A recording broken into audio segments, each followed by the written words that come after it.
दोस्तों नमस्कार। आलोचना साहित्य का विकास इस विषय को लेकर इस विषय से संबंधित 15 प्रश्न लेकर मैं आई हूँ। हमने निबंध साहित्य का विकास देखा, आत्मकथा साहित्य का विकास देखा, अब आलोचना साहित्य के विकास पर हम चर्चा करेंगे। लेकिन इस बार मैंने ये 15 प्रश्न लेकर एक अलग तरीके से आपके सामने आई। जैसे कि मल्टीपल चॉइस प्रश्नों का उत्तर देते वक्त हम अक्सर भूल जाते हैं ये जो प्रश्नों का उत्तर, क्योंकि बार बार ये दोहरा कर पढ़ने से ही हमारे मन में ये रह जाता है। शायद आप बोर भी हो जाएंगे।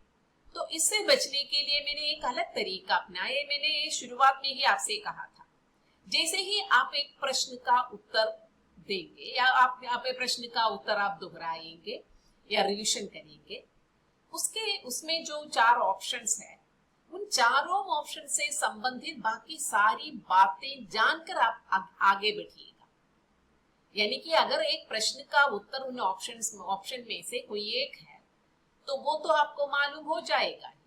उसके बाद बाकी जो 3 ऑप्शंस दिए गए हैं उनसे संबंधित जो जो बातें हैं, जो जो माइन्यूट बातें हैं, उसी पर भी आपका ध्यान अगर जाए तो ये जो मल्टीपल चॉइस क्वेश्चंस दोहराने का तरीका जो है थोड़ा और रसीला हो जाएगा। ये भी पढ़ने की एक विधि देखेंगे। अब इस बार हम उसे आजमा के देखेंगे। देखिए, पहला प्रश्न है, सैद्धांतिक आलोचना का ग्रंथ नाटक इनमें से किसने लिखा है? नाटक एक ग्रंथ है, उसका वो सैद्धांतिक, क्योंकि आलोचना के कई तरीके हैं। सैद्धांतिक आलोचना है, व्यावहारिक आलोचना है, तुलनात्मक आलोचना है।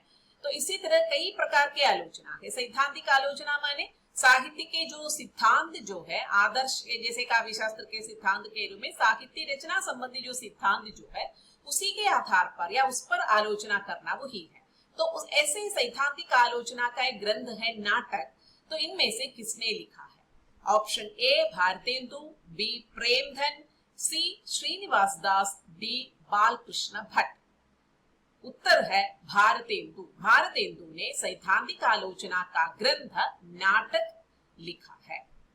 अब हम आगे देखेंगे। आगे दूसरा प्रश्न नहीं देखेंगे। इसमें जो 4 ऑप्शंस दिए गए हैं, भारतेंदु, प्रेमधन, श्रीनिवास दास, बालकृष्ण भट्ट, इन चारों लेखकों को आप जानते हैं, क्योंकि नाटक के विकास आपने पढ़ा होगा, उपन्यास के विकास पढ़ा होगा। इन सब में ये जो भारतेंदु का नाम आ गया है, निबंध के विकास में प्रेमधन, श्रीनिवास दास, बालकृष्ण भट्ट सबके नाम आ गए। आपको याद है वो? जरा देखने के लिए सबसे पहले हम भारतेंदु को देखेंगे। देख लीजिए भारतेंदु। ये जो भारतेंदु संबंधी बहुत ही संक्षिप्त जानकारी मैं देते जा रही हूँ। देखिए, भारतेंदु आधुनिक साहित्य के पितामह जाते हैं। आधुनिक साहित्य के पितामह कौन है? इस प्रश्न का उत्तर है भारतेंदु हरिश्चंद्र। बहुत ही संक्षिप्त जीवन काल था। 35 साल की उम्र में भारतेंदु की मृत्यु हो गई। लेकिन वो इतनी प्रतिभाशाली थे कि उस 35 साल के अंदर अंदर उन्होंने हिंदी साहित्य के लिए इतना अधिक योगदान दिया, शायद किसी और साहित्यकार ने इतना योगदान नहीं दिया। देखिए, उनका जन्म 1850 में हुआ, उनकी मृत्यु 1885 में हुआ था। पिता गलत क्या है वो,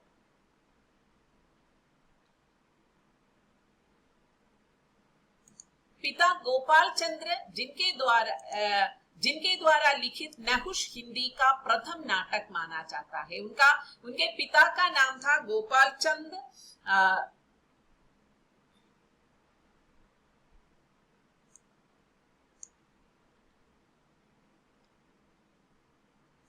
उनके पिता का नाम था गोपाल चंद्र।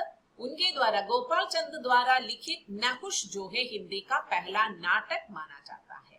गोपाल चंद्र गिरिधर दास उपनाम से कविता लिखा करते थे। ये भी आपको जानने की एक बहुत बड़ी बात है, क्योंकि भारतेंदु के पिता गोपाल चंद्र जो है उनका उपनाम था गिरिधर दास। वो गिरिधर दास नाम से कविता लिखा करते थे।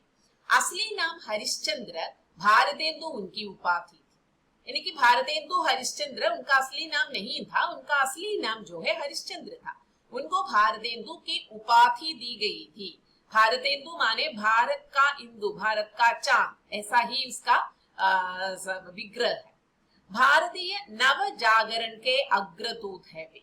तो भारतीय आधुनिक हिंदी साहित्य के पितामह भी भारतेंदु थे, भारतीय नव जागरण के अग्रदूत भी भारतेंदु है। बंगला से विद्या सुंदर नाटक के अनुवाद से नाटक रचना की शुरुआत, उनके नाटक रचना की, उनके पिता ने नहुष नाटक जो लिखा है, लेकिन भारतेंदु ने नाटक की रचना विद्या सुंदर एक नाटक से शुरू की, जिसे उसने बंगला से अनुवाद किया था। हरिश्चंद्र चंद्रिका, कविवचन सुधा, बाला बोधिनी पत्रिकाओं का संपादन, 3 पत्रिकाओं का संपादन उन्होंने किया, हरिश्चंद्र चंद्रिका, कविवचन सुधा और बाला बोधिनी।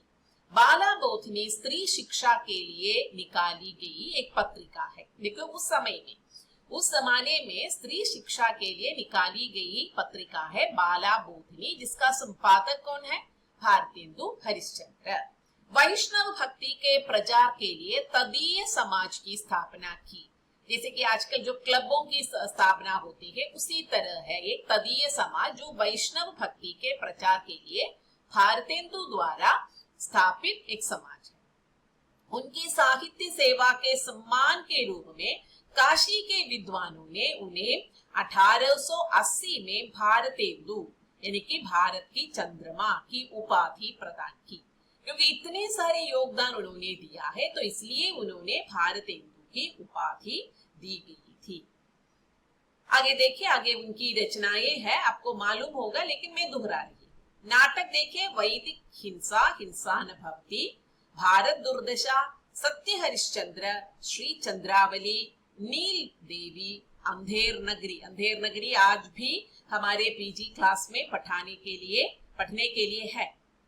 आगे देखिए, काव्य कृतियां देखिए, भक्त सर्वस्व, राग संग्रह, वर्षा विनोद, विनय प्रेम पचासा, फूलों का गुच्छा, प्रेम फुलवारी, कृष्ण चरित्र, प्रेम मालिका, प्रेम माथुरी, प्रेम तरंग, उत्तरार्थ भक्तमाल, प्रेम प्रलाप, गीत गोविंदानंद, होली। कहानी देखे, अद्भुत अपूर्व स्वप्न, निबंध संग्रह, नाटक, काल चक्र, लेवी प्राण लेवी, भारत वर्षोन्नति कैसे हो सकती है, कश्मीर कुसुम, जातीय संगीत, संगीत सार, हिंदी भाषा, स्वर्ग में विचार सभा।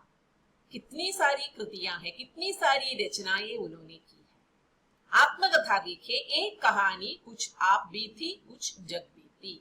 उपन्यास देखिए, पूर्ण प्रकाश चंद्र प्रभा, यात्रा वृत्तांत, सरयू पार की यात्रा, लखनऊ। देखिए कैसे अपूर्व व्यक्तित्व के धनी थे भारतेंदु हरिश्चंद्र। कविता भी लिखी, कहानी भी लिखी, उपन्यास, यात्रा वृत्त, आत्मकथा, निबंध, आलोचना जैसे कि साहित्य की सभी विधाओं पर उन्होंने अपनी लेखनी चलाई। आगे हम देखेंगे बद्री नारायण चौधरी प्रेमधन, क्योंकि दूसरा ऑप्शन बद्री नारायण चौधरी प्रेमधन पर था। 1885 में, क्योंकि 1885 में भारतेंदु की मृत्यु हुई। ये जो देखो 1885 में इनका जन्म हुआ, 1978 में इनकी मृत्यु हुई, 1978 में उनकी मृत्यु हुई। पंडित गुरुचरण उपाध्याय के पुत्र थे बद्री नारायण चौधरी प्रेमधन। संगीत और गजलों में रुचि, संदर्भ सभा और रसिक समाज की स्थापना, आनंद कादंबनी तथा नागरी नीरद नामक मासिक पत्रिका का संपादन व प्रकाशन। देखिए भारतेंदु युग में ऐसा भी आप देखेंगे एक कॉमन बात कि जितने भी लेखक है वे किसी न किसी पत्रिका के संपादक भी थे। भारतेंदु 3 पत्रिकाओं के संपादक थे। कौन कौन थे? हाँ, हरिश्चंद्र चंद्रिका, कवि वचन सुधा, बाला बोधिनी। बद्री नारायण चौधरी प्रेमधन जो है आनंद कादंबनी तथा नागरी नीरद नामक मासिक पत्रिका का संपादन किया। वे कवि थे, निबंधकार थे एवं नाटककार थे। उनकी कृतियां देखें, नाटक देखे भारत सौभाग्य, काव्य प्रयाग रामागमन, संगीत सुधा सरोवर, भारत भाग्योदय काव्य।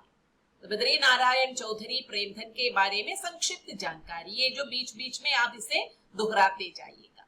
आगे हम देखेंगे लाला श्रीनिवास दास। लाला श्रीनिवास दास के बारे में आपने उपन्यास साहित्य के विकास में पढ़ा होगा, क्योंकि पहला उपन्यास परीक्षा गुरु लाला श्रीनिवास दास ने लिखा है, क्योंकि लक्षण युक्त पहला उपन्यास, हिंदी का पहला उपन्यासकार है, पहला उपन्यास है परीक्षा गुरु।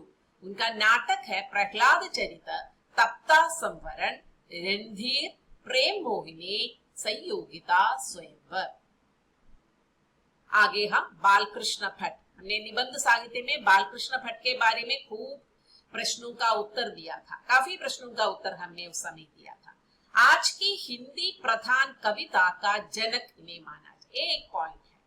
आज की गद्य प्रधान कविता का जनक कौन है? बालकृष्ण भट्ट है। ये पहले ऐसे निबंधकार थे जिन्होंने आत्मपरक शैली का प्रयोग किया, ये भी ध्यान देने वाली बात है।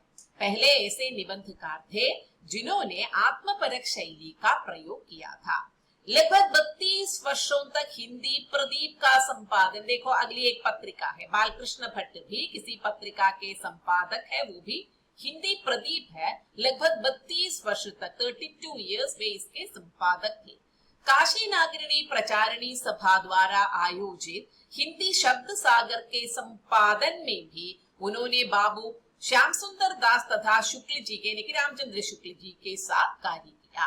हिंदी प्रचार के लिए उन्होंने संवत 1933 में 1933 में प्रयाग में हिंदी वर्थिनी नामक सभा की स्थापना। बालकृष्ण भट्ट के बारे में जितनी भी बातें हैं आप याद रखिएगा। गद्य प्रधान कविता का जनक है और आत्मपरक शैली में निबंध लिखने वाला पहला निबंधकार भी बालकृष्ण भट्ट है।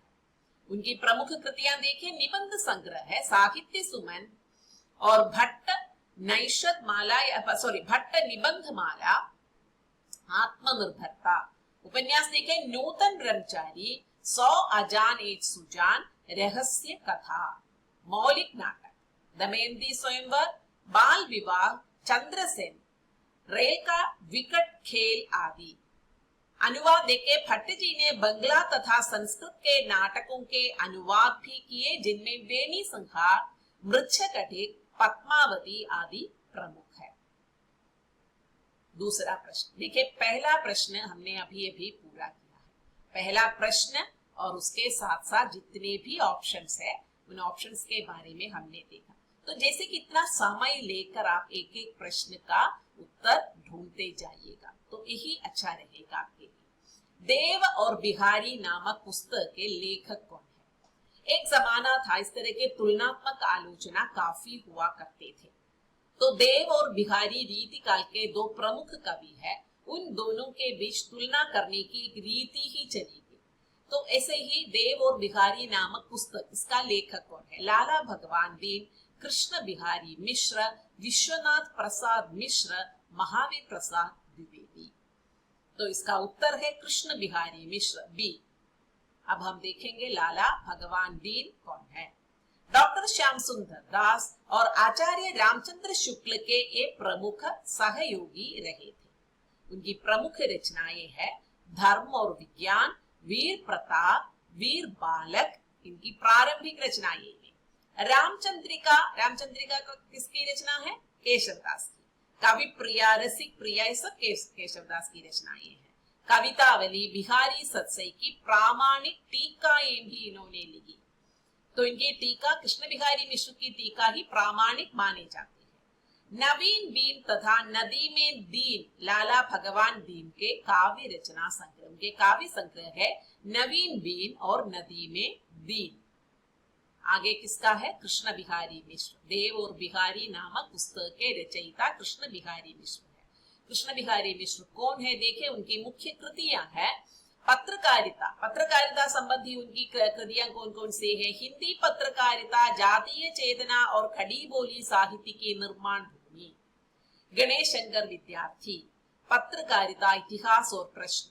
तो ये 3 किताबें पत्रकारिता संबंधी उनकी कृतियां हैं।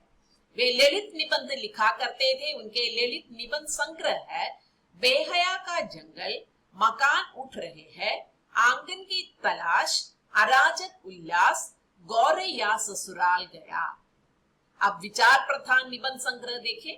आस्था और मूल्यों का संक्रमण, आलोक पंथा, परंपरा का पुरुषार्थ, माटी महिमा का सनातन राग। तो ये कृष्ण बिहारी मिश्र से संबंधित जानकारी है। आगे हम देखेंगे विश्वनाथ प्रसाद मिश्र। उनकी प्रमुख रचनाएं है वांग्मय विमर्श, हिंदी का सामयिक साहित्य, बिहारी की वाक विभूति, नीलकंठ उजले बोल, काव्यांग कौमुदी, गोसाई तुलसीदास। निबंध रचनाएं है ये सब विश्वनाथ प्रसाद मिश्र के बारे में, और ज्यादा जानकारी नहीं है। इनकी प्रमुख रचनाएं ही मैं आपको दे रही हूँ। अगला है महावीर प्रसाद द्विवेदी। महावीर प्रसाद द्विवेदी के बारे में हमने काफी सुना है, काफी पढ़ा है, लेकिन एक संक्षिप्त जानकारी। उनके इस अतुलनीय योगदान के कारण आधुनिक हिंदी साहित्य का दूसरा युग द्विवेदी युग के नाम से जाना जाता है। किस अतुलनीय योगदान के कारण? हिंदी साहित्य क्षेत्र में उन्होंने जो योगदान दिया है, इसलिए ये द्विवेदी युग को, हिंदी साहित्य का पहला युग कौन सा है? भारतेंदु युग। दूसरा युग है द्विवेदी युग, वो 1900 से 1920 तक द्विवेदी युग के नाम से जाना जाता है। उन्हें उनका उपनाम है, उन्हें दूसरे कई नामों से जाना जाता था। देखिए, भुजंग भूषण भट्टाचार्य उनको एक उपाधि के रूप में उनको बुलाया करते थे। ऐसे सुकवि किंकर, कवियों का निर्माता है तो इसलिए सुकवि किंकर। कल्लू अलहयित, नियम नारायण शर्मा, इतने सारे उपनाम उनको थे। उन्होंने 17 वर्ष तक हिंदी की प्रसिद्ध पत्रिका सरस्वती का संपादन किया। उनकी पहली आलोचना पुस्तक है नैषध चरित चर्चा। उनकी पहली आलोचना पुस्तक आपको याद रखनी है, नैषध चरित चर्चा। उन्होंने संस्कृत के कुछ महाकाव्यों के हिंदी में औपन्यासिक रूपांतर भी किया। महाकाव्यों का रूपांतर औपन्यासिक रूप में किया, जिनमें कालिदास कृत रघुवंश, कुमार संभव, मेघदूत, किरातार्जुनीय प्रमुख है। गद्य के मौलिक ग्रंथों में तरुणोपदेश, नैषध चरित चर्चा उनकी पहली रचना है। हिंदी कालिदास की समालोचना, नाट्य शास्त्र, हिंदी भाषा की उत्पत्ति, कालिदास की निरंकुशता आदि विशेष रूप से उल्लेखनीय है। मौलिक पद्य रचनाएं देखे, देवी स्तुति शतक, कन्याकुब्ज विलास, समाचार पत्र संपादन स्तवः, नागरी, कन्याकुब्ज अबला विला, काव्य मंजुषा, सुमन, द्विवेदी काव्यमाला, कविता कला, ये जो उनकी मौलिक पद्य रचनाएं हैं। अब हम तीसरे प्रश्न की ओर जाएंगे। बिहारी और देव नामक आलोचनात्मक कृति, किसकी कृति है वो? कृष्ण बिहारी मिश्र की। बिहारी और देव नामक देव और बिहारी ही कृष्ण बिहारी मिश्र के है, उसके बाद लिखा गया है। बिहारी और देव नामक आलोचनात्मक कृति किस वर्ग में आएगी? सैद्धांतिक समीक्षा, व्यावहारिक समीक्षा, तुलनात्मक समीक्षा, ऐतिहासिक समीक्षा। तो आपको मालूम ही होगा, क्योंकि दो लेखकों के बीच जो रचनाएं हैं उन पर आलोचना है, तो जरूर यकीनन वो तुलनात्मक समीक्षा होगी। उत्तर है सी, तुलनात्मक समीक्षा। अब हम देखेंगे सैद्धांतिक आलोचना क्या है। सैद्धांतिक आलोचना में साहित्य के सिद्धांतों पर विचार होता है, क्योंकि मैंने पहले ही कहा साहित्य रचना के कई सिद्धांत जो हमारे पूर्ववर्ती आचार्यों ने तय किया था। इसमें प्राचीन शास्त्रीय काव्यांगों जैसे कि रस, अलंकार आदि और साहित्य की आधुनिक मान्यताओं तथा नियमों की मुख्य रूप से विवेचना की जाती है। सैद्धांतिक आलोचना में विचार का बिंदु यह है कि साहित्य का मानदंड शास्त्रीय है या ऐतिहासिक, यानी कि अगर कोई कृति है तो वो सैद्धांतिक रूप से यानी कि इन सिद्धांतों के आधार पर रचा गया है या उसका कोई ऐतिहासिक पृष्ठभूमि है, ये सब देखेंगे।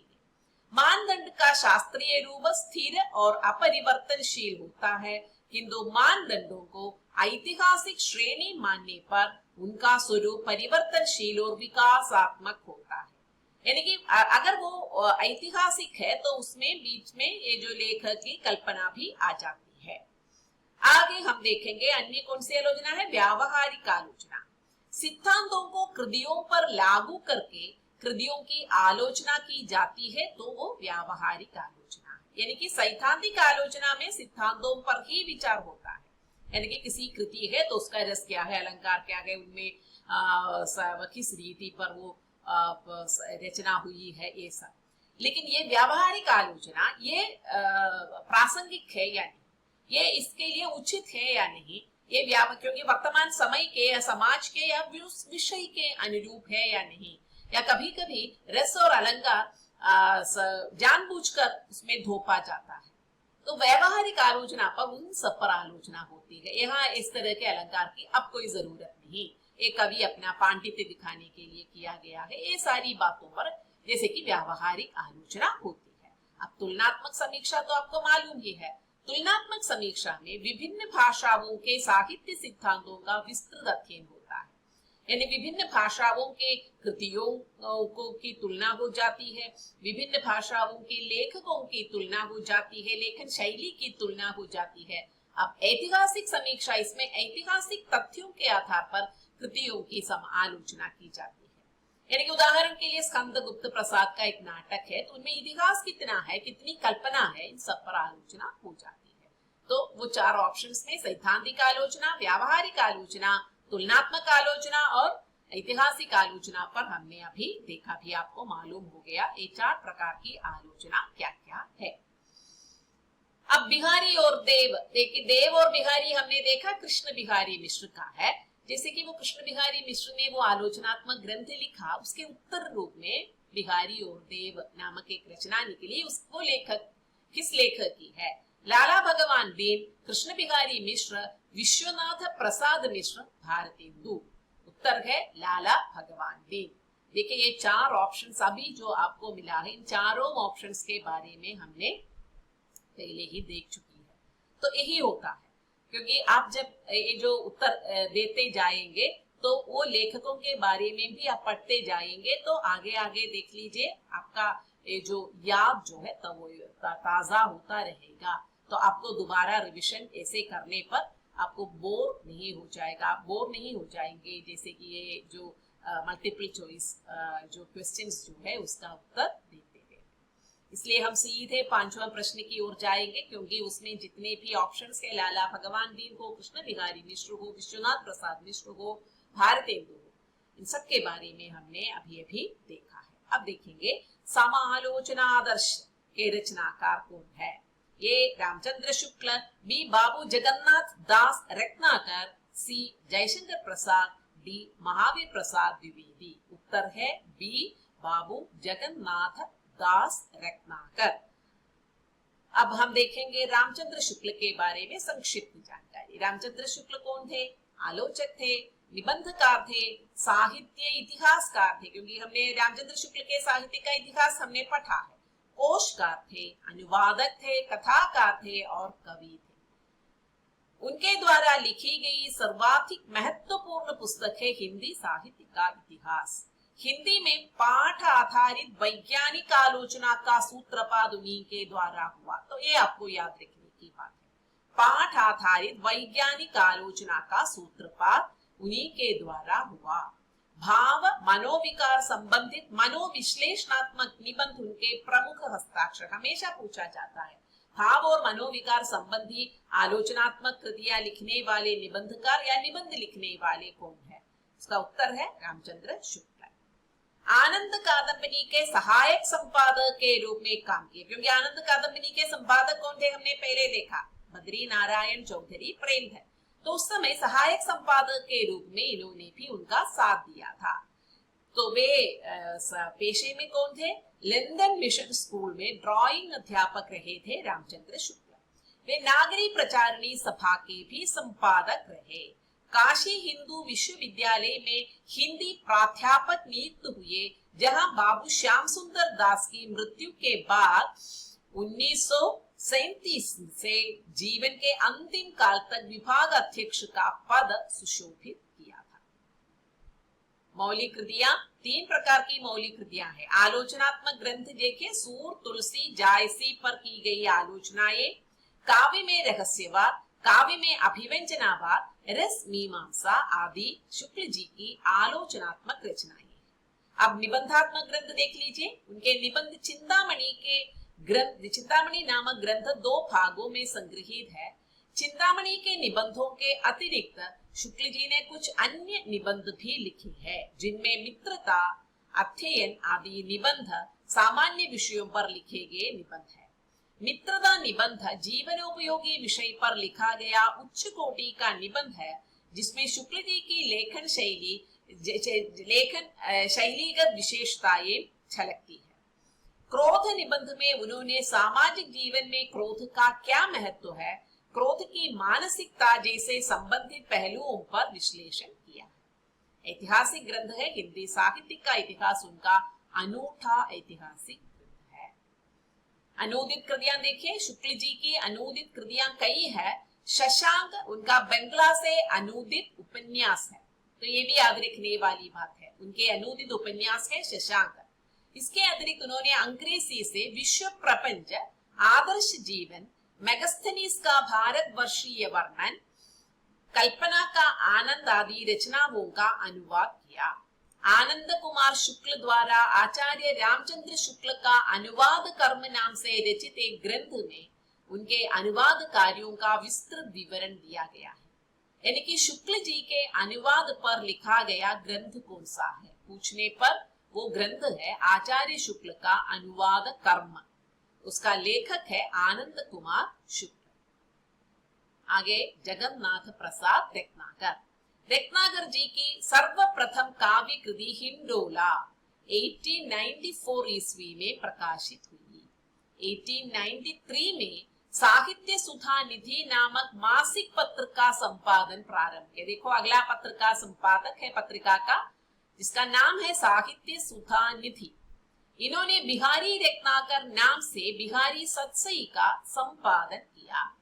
उद्धव शतक इनकी सर्वोत्कृष्ट रचना है। ये भी अक्सर पूछने वाली बात है। उद्धव शतक के रचयिता जगन्नाथ प्रसाद रत्नाकर 1930 में हिंदी साहित्य सम्मेलन के 20वें अधिवेशन के सभापति चुने गए।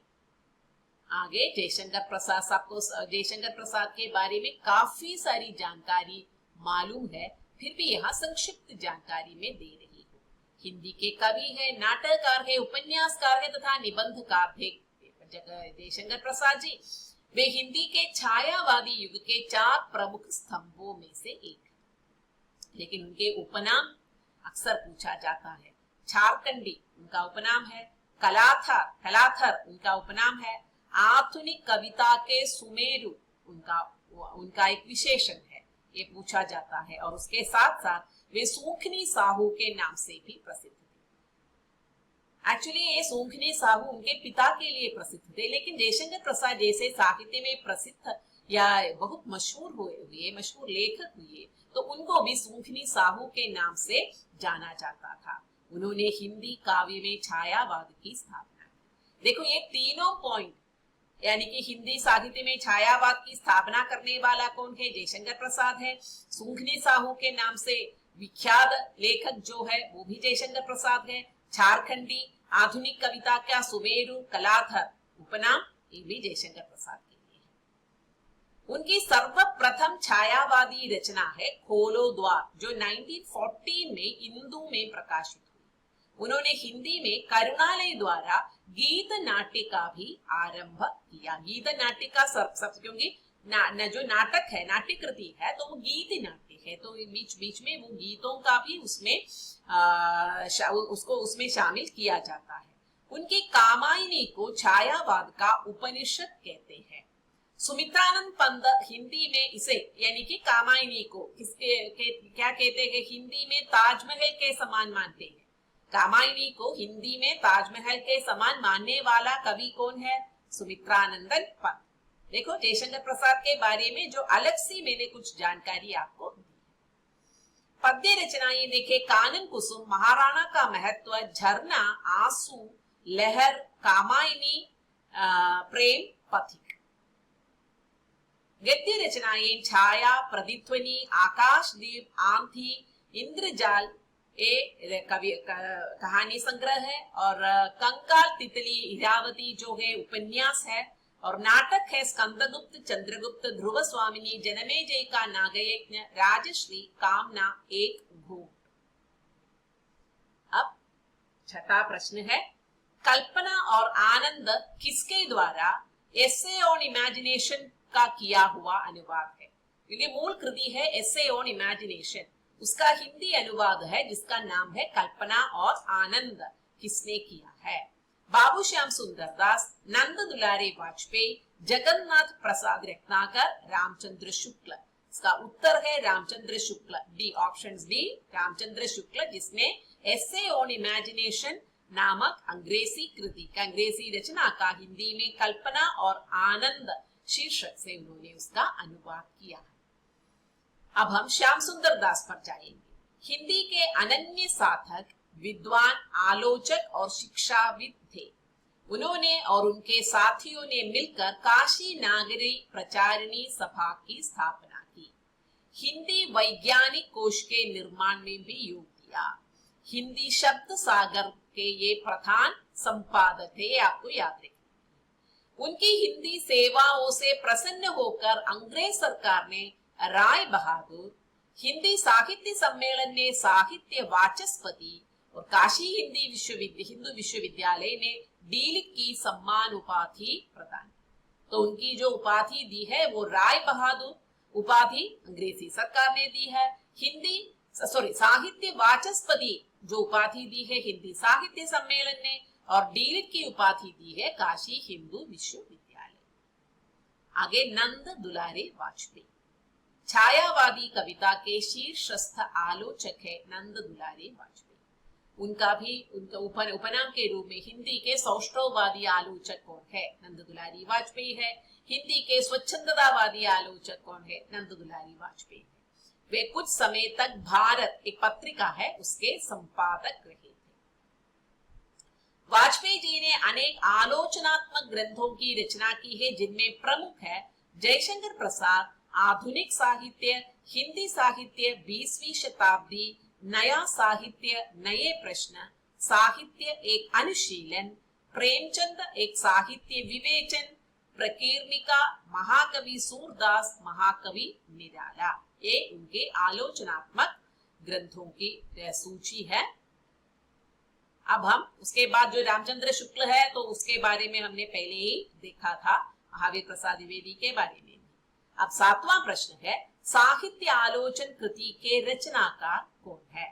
ये रामचंद्र शुक्ल, बी महावीर प्रसाद द्विवेदी, सी श्याम सुंदर दास, डी लाला भगवान दी। उत्तर है सी श्याम सुंदर दास। इनमें जितने भी ऑप्शन है उन सब के बारे में हमने पहले ही देख लिया है। आप दोबारा उसे फिर से देख लीजिएगा या याद रखने की कोशिश कीजिएगा। इसलिए मैं आठवां प्रश्न की ओर जा रही हूँ। तुलनात्मक आलोचना का दोष क्या है? वो पूर्वाग्रह से ग्रस्त हो। पूर्वाग्रह माने प्रिजुडिस्ड, क्योंकि हम पहले से ही हमारे मन में ये जो अगर दो लेखक है, दो भाषा है, उनके बारे में एक धारणा, पूर्व धारणा होती है, तो पूर्वाग्रह से ग्रस्त होती है। वो तटस्थ या निरपेक्ष नहीं होती। लेखक अपने मत को थोपने का प्रयास, आरोपित करने का प्रयास करता है। उपयुक्त सभी। उत्तर है उपयुक्त सभी, क्योंकि ये तीनों उसमें आ जाते हैं तुलनात्मक आलोचना करते वक्त। जैसे कि लेखक जो है पूर्वाग्रह से ग्रस्त ही रहता है, तो इसलिए ही लेखक अपने जो मत जो है उसे उस पर आरोपित करने का प्रयास भी करते हैं। तो अब हम नवा प्रश्न की ओर जाएंगे। शुक्ल जी किस प्रकार के आलोचक है? तो ये सबको मालूम है, शुक्ल जी रसवादी आलोचक है। तो इसलिए ऑप्शंस जो है रसवादी, अलंकारवादी, ध्वनिवादी कोई नहीं। शुक्ल जी रसवादी आलोचक है, ये है इसका ऑप्शन। इसलिए ही उन्होंने आत्मा की मुक्तावस्था के बारे में कहा है उनके निबंध में, उनके आलोचनात्मक कृति में। 10वां प्रश्न है, शुक्ल जी के सैद्धांतिक समीक्षा संबंधी आलोचनात्मक निबंध किस पुस्तक में संकलित है? ये चिंतामणि, बी रस की माला, सी नया साहित्य नए प्रश्न, डी किसी में। उत्तर है ये चिंतामणि।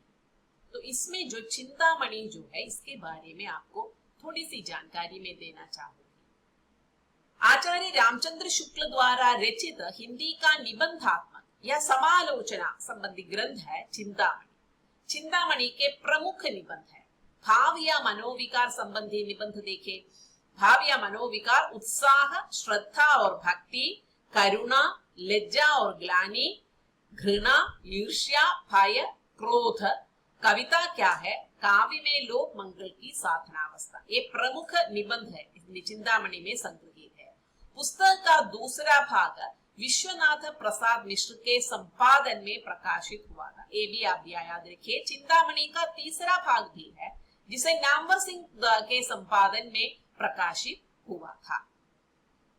अब 11वां प्रश्न है, इनमें से कौन सी रचना नंद दुलारी वाजपेयी का है? नया साहित्य, नए प्रश्न, कवि निराला, प्रकीर्णिका, उपर्युक्त सभी।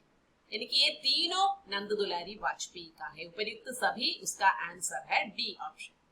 12वां प्रश्न, नाथ संप्रदाय हिंदी साहित्य का आदिकाल किस आलोचक की रचनाएं है? ये सब आलोचनात्मक ग्रंथ है। आलोचना का विकास हम चर्चा कर रही है। नाथ संप्रदाय हिंदी साहित्य का आदिकाल, ये दोनों किस आलोचक की रचनाएं है? ये रामचंद्र शुक्ल, बी हजारी प्रसाद द्विवेदी, सी नंद दुलारी वाजपेयी, डी महावीर प्रसाद द्विवेदी। उत्तर है बी हजारी प्रसाद द्विवेदी। तो हमें ये जो ऑप्शंस जो है, रामचंद्र शुक्ल हमने पढ़ा, नंद दुलारी वाजपेयी पढ़ा, महावीर प्रसाद द्विवेदी पढ़ा, हमें देखना है हजारी प्रसाद द्विवेदी के बारे में। तो देखेंगे, हजारी प्रसाद द्विवेदी हिंदी निबंधकार थे, आलोचक थे और उपन्यासकार भी थे। द्विवेदी जी के बचपन का नाम, ये आपको याद रखना है, वैद्यनाथ द्विवेदी।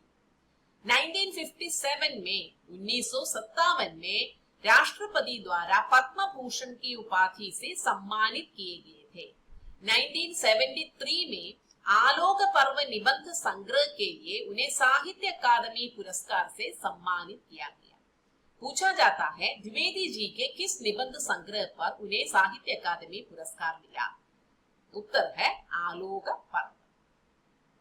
उनके आलोचनात्मक ध्यान देखिए, सूर साहित्य, हिंदी साहित्य की भूमिका, प्राचीन भारत के कलात्मक विनोद, कबीर, नाथ संप्रदाय, हिंदी साहित्य का आदिकाल, आधुनिक हिंदी साहित्य पर विचार, साहित्य का मर्म, मेघदूत एक पुरानी कहानी, लालित्य तत्व, साहित्य सहचर, कालिदास की लालित्य योजना, मध्यकालीन बोध का स्वरूप, हिंदी साहित्य का उद्भव और विकास, मृत्युंजय रवींद्र, सहज साधना। बहुत सारी कृतियां हैं उनकी आलोचना।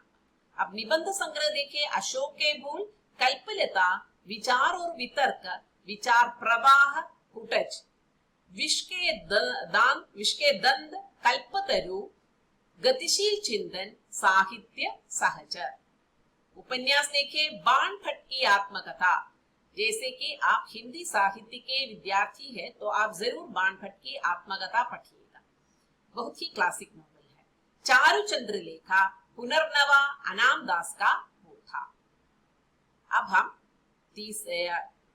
13वां प्रश्न पर जाएंगे। कामायनी के अध्ययन की समस्याएं, बहुत ही प्रमुख आलोचनात्मक कृति है। ये रचनाकार कौन है? जयशंकर प्रसाद, हरिवंश राय बच्चन, नगेंद्र, मुक्तिबोध। उत्तर है सी नगेंद्र। तो इसमें हम हरिवंश राय बच्चन के बारे में देखेंगे। बच्चन हिंदी कविता के उत्तर छायावाद काल के, साहित्य में गलती है, छायावाद काल के प्रमुख कवियों में से एक है।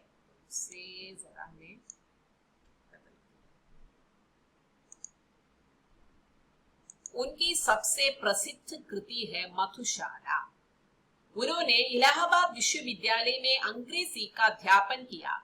बाद में भारत सरकार के विदेश मंत्रालय में हिंदी विशेषज्ञ रहे। अनंतर राज्यसभा के मनोनीत सदस्य रहे। हालावाद के प्रवर्तक, तो हालावाद के प्रवर्तक कौन है? हरिवंश राय बच्चन है। उनकी प्रमुख कृति है मधुशाला। तो आपको मालूम है हिंदी फिल्म के अग्रज जो अमिताभ बच्चन जो है हरिवंश राय बच्चन के पुत्र है। और एक और बात है जो आपको परीक्षा में नहीं आएगी, लेकिन एक रसीली बात है, मैं आपके साथ शेयर करना चाहूंगी। देखिए, हरिवंश राय बच्चन जो है, बच्चन उनका पारिवारिक नाम नहीं था, तो उनके पारिवारिक नाम दूसरा था, लेकिन इन्हें बचपन में हरिवंश राय को बच्चन बुलाया करते थे। उस जमाने में वहां के लोगों को जो बच्चा है, जो छोटा बच्चा है, उसे बच्चन कहते थे। तो बाद में कैसा है, हरिवंश राय बच्चन मशहूर हो गए तो ये बच्चन उनके साथ रह गया। अक्सर लोग सोचते हैं बच्चन कोई फैमिली नाम है, नहीं है। बच्चे को बच्चन कहा करते थे, बुलाया करते थे उस समय। तो ये बाद में ऐसा ही रह गया, उनके साथ एक नाम के रूप में रह गया। ऐसे ही हरिवंश राय बच्चन, उसके बाद देखिए अमिताभ बच्चन है, अभिषेक बच्चन है, तो ये बच्चन जो है फैमिली नाम के रूप में रह गया था, जैसे कि वो सरनेम नहीं है उनका। आगे देखिए, उनका कविता संग्रह, बहुत सारी कविताएं उन्होंने लिखी है। देखिए, तेरा हाथ, मधुशाला, मधुबाला, मधु कलश, आत्म परिचय, निशानी मंद्रन, एकांत संगीत, आकुल अंदर, सतरंगिनी, हलाहल, बंगाल का काल, खादी के भूल कहते हैं बच्चन और रामचंद्र शुक्ल दोनों ने मिलकर लिखा है। ऐसा भी जैसे कि नेट के ही मैंने किसी बुक में मैंने देखा है। सुत की माला, मिलन यामिनी, प्रणय पत्रिका, धार के इधर उधर, आरती और अंगारे, बुद्ध और नाचकर, त्रिभंगिमा, चार खेमे 64 खूंटे, दो चट्टाने, बहुत दिन बीते, कटती प्रतिमाओं की आवाज, उभरते प्रतिमानों के रूप, जाल समेटा, नई से नई, पुरानी से पुरानी। कविता संग्रह है ये सब। तो कितनी कविताएं उन्होंने लिखी है। और अक्सर देखा जाता है हमारे जो कविता पाठ प्रतियोगिता है, उन्हें बच्चन का जो कविता, बच्चन की जो कविताएं हैं उसे लेकर आती है ये जो बच्चे, क्योंकि ये कविता प्रतियोगिता में कविता पाठ के लिए बहुत ही अच्छा है उनकी कविताएं। और आत्मकथा, मैंने आत्मकथा साहित्य में आपको बताया था, क्या भूलूं क्या याद करूं, नीट का निर्माण, फिर बसेरे से दूर, दशरथ द्वार से सोपान तक। अब हम नगेंद्र की ओर जाएंगे। हिंदी के प्रमुख आधुनिक आलोचकों में एक है। भारतीय काव्य शास्त्र की विद्वत्तापूर्ण भूमिका प्रस्तुत करके उन्होंने हिंदी में एक बड़े अभाव की पूर्ति की। यानी कि हम पाश्चात्य काव्य शास्त्र पर काफी ग्रंथ है, भारतीय काव्य शास्त्र पर उन्होंने एक भूमिका उन्होंने लिखा था। उन्होंने पाश्चात्य काव्य शास्त्र सिद्धांत और वाद नामक आलोचनात्मक कृति में अपनी सूक्ष्म विवेचन क्षमता का परिचय भी दिया। सन 1937 में यानी कि 1937 में उनका पहला काव्य संग्रह वन बाला प्रकाशित हुआ। नगेंद्र का काव्य संग्रह है, ये आपको मालूम होना चाहिए। उनका पहला काव्य संग्रह 1937 में निकला, जिसका शीर्षक है, जिसका नाम है वन बाला। नगेंद्र मूलतः रसवादी आलोचक है, जैसे कि रामचंद्र शुक्ल रसवादी आलोचक है, उसी तरह नगेंद्र भी रसवादी आलोचक है। साधारणीकरण के बारे में विस्तृत व्याख्या नगेंद्र ने की है। पौरस्त्य आचार्यों में वे भट्टनायक और अभिनव गुप्त से विशेष प्रभावित है, और पाश्चात्य आलोचकों में क्रोचे और अय्ये रिचर्ड से। और आगे देखेंगे उनकी प्रमुख कृतियां। आपकी अन्य मौलिक रचनाओं में विचार और विवेचन, विचार और अनुभूति, आधुनिक हिंदी कविता मुख्य प्रवृत्तियां, विचार और विश्लेषण, अरस्तु का काव्य शास्त्र, अनुसंधान और आलोचना, रस सिद्धांत, आलोचक की आस्था, आस्था के चरण, नई समीक्षा, नए संदर्भ, समस्या और समाधान प्रमुख है। ये उनकी प्रमुख कृतियां। वनबाला आप याद रखिएगा, उनका पहला काव्य संग्रह है, 1937 में निकला है। अब हम मुक्ति बोध की ओर जाएंगे।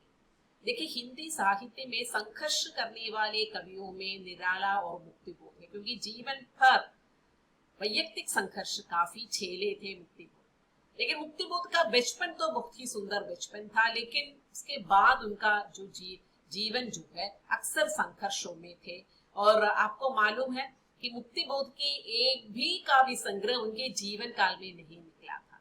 देखिए कैसा दुर्योग है, कैसा विरोधाभास। इतने प्रमुख कवि, इतने प्रतिभाशाली कवि, ये यानी कि ये जो गुटबंदी या खेमे होते हैं साहित्य में, तो ऐसे गुटबंदी में, ऐसे कॉकस में मुक्तिबोध नहीं थे। कवि सम्मेलन में उनकी कविताएं तो वे आलाप करते तो थे, लेकिन ये जो विरोधाभास है, या हम कह सकते हैं मुक्तिबोध के साथ एक अन्याय ही हुआ है कि उनका एक भी काव्य संग्रह उनके जीवन काल में नहीं निकला था। देखिए मुक्तिबोध, देखिए हिंदी साहित्य के प्रमुख कवि, आलोचक, निबंधकार, कहानीकार तथा उपन्यासकार थे। लेकिन इनको ये दूसरा पॉइंट आपको याद रखनी है, मुक्तिबोध तार सप्ताह के पहले कवि, तार सप्ताह के पहले कवि जो है वो मुक्तिबोध है। प्रमुख कृतियां, बहुत सारी कृतियां हैं। चांद का मुंह टेढ़ा है कविता संग्रह है, 1964 में निकला, तब तक उनकी मृत्यु हो चुकी थी। नई कविता का आत्मसंघर्ष तथा अन्य निबंध, एक साहित्यिक की डायरी, काट का सपना, विपात्र, नए साहित्य का सौंदर्य शास्त्र, ये अक्सर पूछा जाता है। सतह से उठता आदमी कहानी संग्रह है। कामायनी एक पुनर्विचार, ये भी पूछा जाता है, कामायनी एक पुनर्विचार के रचयिता। भूरी भूरी खाकदूल कविता संग्रह है, 1980 में निकली। मुक्तिबोध रचनावली नेमीचंद्र जैन द्वारा संपादित है। समीक्षा की समस्याएं, ये इतनी प्रमुख कृतियां हैं। प्रमुख कहानियां हैं, अंधेरे अंधेरे में उनकी कविता भी है, उसी पर उन्होंने फिर कहानी भी लिखी है। काट का सपना, क्लॉड इथरेली, जंक्शन, पक्षी और दीमक, प्रश्न, ब्रह्म राक्षस का शिष्य, ब्रह्म राक्षस उनका बहुत ही प्रसिद्ध विख्यात कविता है। कहानी है ब्रह्म राक्षस का शिष्य, लेखन, विपात्र, सौंदर्य के उपासक। अब हम 14वां प्रश्न पर जाएंगे। काव्य के रूप एवं सिद्धांत और अध्ययन किस लेखक की कृतियां हैं? गुलाब राय, नगेंद्र, रामचंद्र शुक्ल, गोविंद त्रिगुणायत। उत्तर है गुलाब राय। काव्य के रूप एक कृति है, सिद्धांत और अध्ययन दूसरी कृति है। तो ये दो कृतियां हैं, दोनों कृतियों का लेखक है गुलाब राय। अब गुलाब राय के बारे में देखेंगे। हिंदी के आलोचक एवं निबंधकार थे। गुलाब राय की रचनाएं दो प्रकार की है, दार्शनिक रचनाएं, साहित्यिक। देखिए दार्शनिक रचनाएं तब तक ज्यादा नहीं थी, गुलाब राय जी ने इसकी शुरुआत। गुलाब राय जी ने मौलिक ग्रंथों की रचना के साथ साथ अनेक ग्रंथों का संपादन भी किया था। उनकी कृतियां इस प्रकार है। आलोचनात्मक रचनाएं, नवरस, हिंदी साहित्य का सुबोध इतिहास, हिंदी नाट्य विमर्श, आलोचना कुसुमांजलि, काव्य के रूप, सिद्धांत और अध्ययन आदि। दर्शन संबंधी पुस्तकें हैं, कर्तव्य शास्त्र, तर्क शास्त्र, बौद्ध धर्म, पाश्चात्य दर्शनों का इतिहास, भारतीय साहित्य संस्कृति की रूपरेखा। निबंध संग्रह देखे, प्रकार प्रभाकर, जीवन पशु, ठेलुआ क्लब, मेरी असफलताएं, मेरे मानसिक उपादान आदि। बाल साहित्य देखे, विज्ञान वार्ता, बाल प्रबोध आदि। अब 15वां प्रश्न, ये अंतिम प्रश्न है। रामविलास शर्मा किस वर्ग के आलोचक है? मनोविश्लेषणवादी, प्रयोगवादी, प्रगतिवादी, इनमें से कोई नहीं।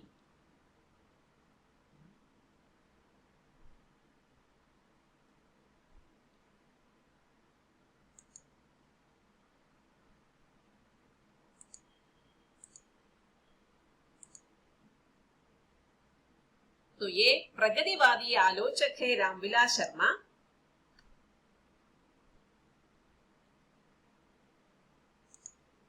तो रामविलास शर्मा के बारे में आपको मालूम है कि वे प्रगतिवादी आलोचक है, प्रगतिवादी समीक्षा लिखने वाले हैं। तो रामविलास शर्मा किस वर्ग के आलोचक है? उत्तर है सी, प्रगतिवादी। अब हम रामविलास शर्मा के बारे में देखेंगे। आधुनिक हिंदी साहित्य के सुप्रसिद्ध आलोचक, निबंधकार, विचारक एवं कवि थे। प्रथम आलोचनात्मक लेख, उनका प्रथम आलोचनात्मक लेख है निराला जी की कविता, जो चर्चित पत्रिका चांद में प्रकाशित हुआ। उनकी प्रथम आलोचनात्मक लेख आपको याद रखना होगा। अब उनकी प्रकाशित कृतियां देखें। प्रेमचंद, भारतेंदु युग, निराला, प्रगति और परंपरा, साहित्य और संस्कृति, प्रेमचंद और उनका युग, भारतेंदु हरिश्चंद्र और हिंदी नव जागरण की समस्याएं, प्रगतिशील साहित्य की समस्याएं, आचार्य रामचंद्र शुक्ल और हिंदी आलोचना, विराम चिन्ह, आस्था और सौंदर्य, निराला की साहित्य साधना 1, निराला की साहित्य साधना 2, निराला की साहित्य साधना 3, महावीर प्रसाद द्विवेदी और हिंदी नव जागरण। आगे नई कविता और अस्तित्ववाद, परंपरा का मूल्यांकन, भाषा युगबोध और कविता, कथा विवेचना और गद्य शिल्प, मार्क्सवाद और प्रगतिशील साहित्य, भाषा और समाज, भारत की भाषा समस्या, भारत के प्राचीन भाषा परिवार और हिंदी, सन 57 की राज्य क्रांति और मार्क्सवाद, भारत में अंग्रेजी राज और मार्क्सवाद, स्वाधीनता संग्राम, बदलते परिप्रेक्ष्य, मार्क्स और वाइगोट्स्की और एशियाई समाज, मार्क्स और पिछड़े हुए समाज, भारतीय इतिहास और ऐतिहासिक भौतिकवाद, पश्चिमी एशिया और ऋग्वेद। बहुत सारी रचनाएं हैं रामविलास शर्मा की और भी है। देखिए, भारतीय नवजागरण और यूरोप, इतिहास दर्शन, भारतीय साहित्य की भूमिका, भारतीय संस्कृति और हिंदी प्रदेश, भारतीय सौंदर्य बोध और तुलसीदास, गांधी, अंबेडकर, लोहिया और भारतीय इतिहास की समस्याएं, मेरे साक्षात्कार, 4 दिन, तार सप्तक में संकलित कविताएं, महाराजा कठपुतली सिंह, पाप के पुजारी, बुद्ध, वैराग्य तथा प्रारंभिक कविताएं, अपनी धरती अपने लोग, आज के सवाल और मार्क्सवाद, भाषा साहित्य और जातीयता, मित्र संवाद, अत्र कुशल तत्रास्तु, पाश्चात्य दर्शन और सामाजिक अंतर विरोध, लोक जागरण और हिंदी साहित्य, प्रगतिशील काव्यधारा और केदारनाथ अग्रवाल, रूप तरंग और प्रगतिशील कविता की वैचारिक पृष्ठभूमि, सदियों के सोए जाग उठे। तो इतना ही रामविलास शर्मा के बारे में है। रामविलास शर्मा ने बहुत सारी रचनाएं की, इन सारी रचनाओं को याद रखना मुश्किल है। तो अब ऐसा कीजिएगा, निराला संबंधी उनकी रचना है, आपको मालूम है, तो उनमें जैसे कि इन कृतियों से होते हुए आपको जो कॉमन बातें हैं उसे आप अलग रख लीजिएगा। केदारनाथ अग्रवाल पर एक है, तो वे उनके प्रमुख कवि होंगे। तारसप्तक के कविताओं पर उन्होंने लिखा है। तो ऐसे जो विशेषता संबंधी रचनाएं हैं उसे याद रखिएगा, तकरीबन वो सभी आ जाएंगे। या कि बहुत इतनी सारी रचनाएं हैं, इन सारी की सारी रचनाओं को याद रखना बहुत मुश्किल है, लेकिन फिर भी आप जो प्रसिद्ध, जैसे कि आपके ये जो इसमें विशेषता आने वाले शीर्षक में जो विशेषता हो, ऐसी जो रचनाएं हैं उसे आप याद कर लीजिएगा, ताकि आपको इसी से मिलता जुलता जब प्रश्न आ जाएगा तो आप उत्तर दे पाएंगे। देखिए, हमने 15 प्रश्नों का उत्तर देखा है। आलोचना संबंधी और भी प्रश्न है, उसे लेकर मैं आऊंगी, लेकिन इसी तरह भी आप पढ़ने की कोशिश कीजिएगा। और सभी के लिए शुभकामनाएं।